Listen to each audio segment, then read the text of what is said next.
drama, war, and courts. These have been a significant part of Olga's Kitchen's history, which has had more mess than success.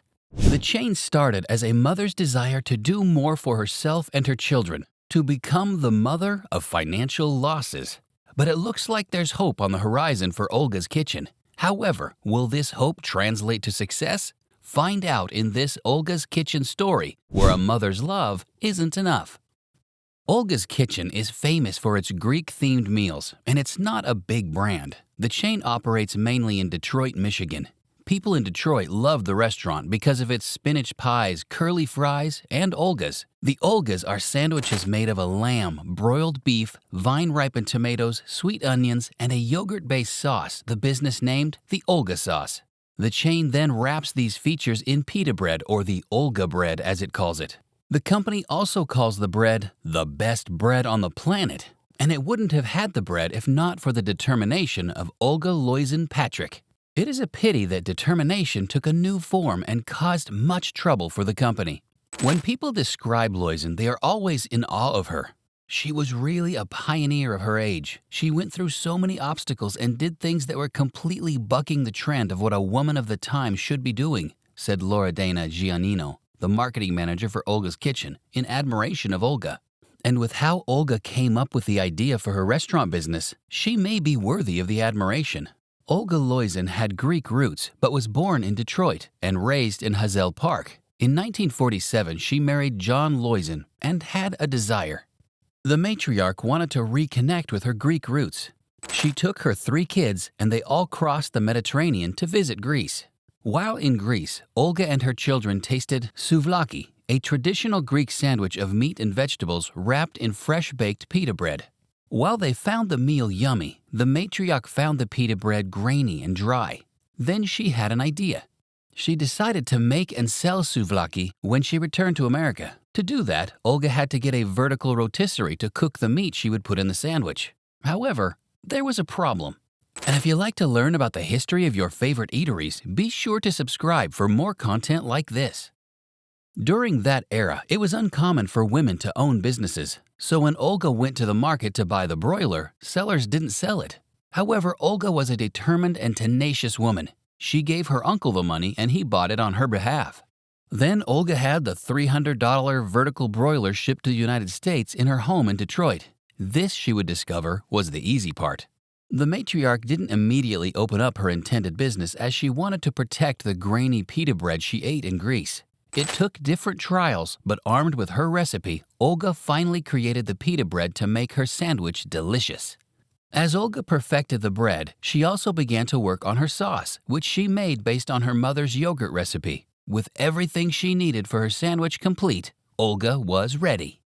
She went to Birmingham, Michigan's Continental Market, looking for space, and came across a wooden shoe store that was shutting down. It was a small 10 by 10 space, but Olga decided it would do. So she took a loan from her local bank, Detroit Bank and Trust, becoming the first woman to take a business loan from the bank. In 1970, the founder opened her business and named it Olga Souvlaki. Olga's stand was small, and she couldn't prepare the food there. In an interview in 1984, the founder revealed how she could sidestep the problem. The place was so small we couldn't even make the bread there. I had to make it at home and drive it in. I can say that now, but it was all a bit secret then. With how delicious it was, customers didn't question how Olga got her bread. Although when she first opened, it didn't seem like business would boom. She changed people's minds by offering free samples to passersby. Soon, word spread and lines became long. After 5 years of running her small business, the founder decided to bow out. She sold the company to Richard Solomon, who changed the name to Olga's Kitchen. Solomon kept Olga Loizin close and part of the business. The chain went on a massive expansion drive with plans to have locations outside Michigan. The business followed the times and used malls to expand its reach across the state. Fairlane, Lakeside, Ann Arbor, and Lansing malls all had Olga's Kitchen inside of them. Solomon wanted more. He planned the chain to have a national presence, and in 1986, the business opened a 2-story building in Manhattan. The building was supposed to serve as one of the 40 Olga's Kitchen locations in New York, but it never became popular outside Michigan.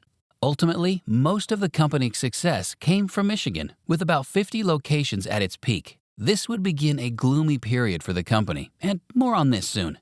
Olga continued to visit the restaurant and had an input when it came to menu items. She even performed customer service roles, asking customers what they thought about the meal. Her love for the business was apparent. But this wouldn't be enough to save the business from the things that came next. Things soon began to change. As the chain didn't become successful outside of its home state, the locations outside became financial messes.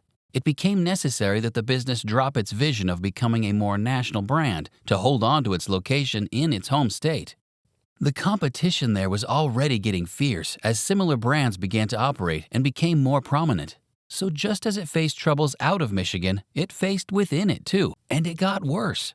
The chain's strategy of expanding using malls became counterproductive as people didn't visit malls as much. Instead of Solomon adapting to the market and moving toward fast casual dining, which customers now favored, he remained determined and fixated on the old way of doing things. The resilience that the business was known for had now become the instrument of its demise.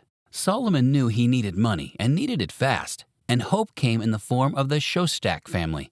Solomon and the family decided to go 50-50 on 15 new Olga's Kitchen locations for several years. In the end, the two partners only built 11 of those locations. The family, as franchise owners, helped the company's image. However, Solomon's fixation on malls meant that company-owned locations continued to fall. The chain continued to rely heavily on the success of the Shostak family's owned locations until the family discovered something in 2009. Olga's Kitchen was taking money from the joint venture restaurants they opened using the company's account. With what the Shostak family discovered, corporate had taken $800,000 from the joint venture. That's a lot of zeros. Alarmed, Mark Shostak, executive chairman of Team Shostak Family Restaurants, wrote a letter to Solomon about this issue. In the letter, Mark revealed that the family was aware of what was going on and would sue if he didn't fix it. Quickly, Olga's Kitchen returned the money to the Shostak family. They say lightning never strikes at the same place twice. But there's nothing about a Greek-themed chain improperly taking money from the same place twice. Just 2 years after the first fiasco, the company took money out of the joint venture without the consent of its partner. However, the family didn't settle this one out of court this time. They sued the chain and claimed that Solomon was taking money for his benefit and using it to help float other restaurants Olga's Kitchen held. In the 2012 lawsuit, the family also claimed that the chain illegally taking money from the joint venture could cause capital loss. This, the family company claimed, would prevent the payment of leases, among other things. In the 2012 lawsuit, the Shostak company claimed the siphoning scheme imperiled their joint venture by stripping the restaurants of working capital and risking eviction by landlords. The judge gave a judgment of $837,801 in Shostak's favor against Olga's Kitchen and its owner Solomon. However, the chain's problems remained, with Solomon rejecting all advice that he should file for Chapter 11 bankruptcy. Eventually, the chain's creditors took it all to court, and it was revealed that despite all of this financial mess, Solomon still took $15,000 weekly out of the company.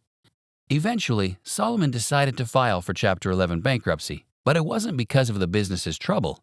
After initially trying to restructure the business and keep it, Solomon gave up when he found an alternative. The owner discovered he could get good money from selling the chain, especially as he realized that some investors still saw potential in owning the chain. The Shostak family, who has had experience in owning several franchises like Applebee's restaurants, Del Taco's, Mod Pizzas, Burger King, and even Olga's Kitchen itself, wanted to buy it. However, it wasn't going to be easy. Cosmo Hospitality also bid for the restaurant. Eventually, the Shostak family won. The family has now tried to take things back to what it was. Olga's Kitchen began as a small stand before popping up all over Michigan when its founder sold it. The chain had ambitions of expanding all over America, but it was easier said than done. Unfortunately, the chain went through financial problems for decades, leading it to filing for Chapter 11 bankruptcy. During the bankruptcy period, the chain found a new owner who was still trying to set things right. Will this new owner be successful, or will it also fail? Let us know in the comments, and don't forget to leave a like and subscribe to support our channel.